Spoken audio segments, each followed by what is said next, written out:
And one of the issues, one of the problems we're seeing is flight delays. So you talk about getting people upset, getting people frustrated and angry about a government shutdown. It's hard enough to travel these days, right? Wouldn't you say?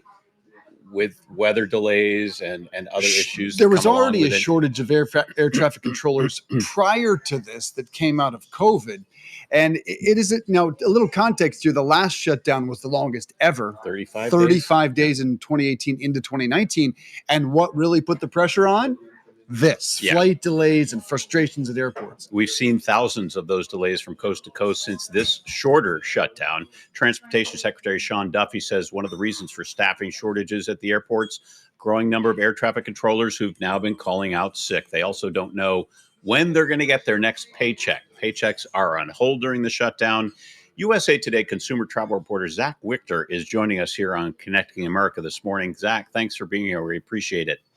Yeah, my pleasure. Thanks for having me. First of all, tell us about these delays.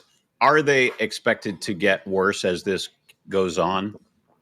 Yeah, so, okay, one of the things that's important to remember during the shutdown is there are certainly delays that are attributable to the shutdown, but not all of the delays that have happened since the shutdown started are directly attributable to what's going on. You know, we've had weather, there's also this long-term staffing issue that the FAA has had. So the shutdown is happening against this backdrop.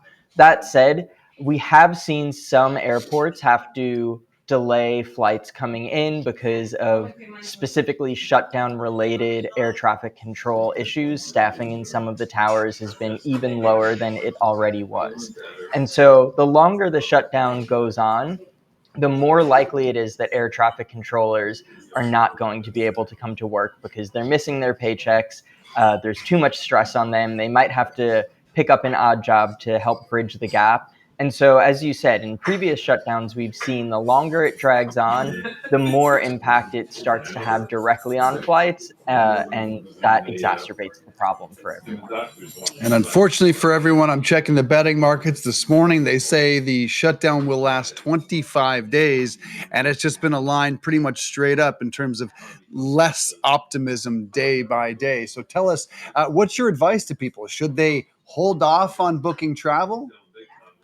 I wouldn't necessarily go that far because while we are seeing some strain on the system as a result of the shutdown, it's still extremely safe to travel. And for the most part, flights are still operating as normal at this point in the shutdown. What I would recommend if you are traveling is to leave yourself a little bit of extra time.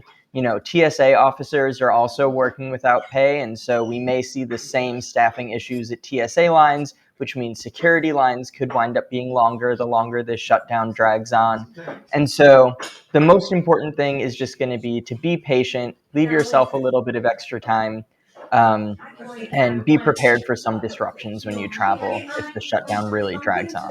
Zach, we've seen some airports named maybe as being more problematic than others. Are there certain regions where you can expect these delays to be more problematic?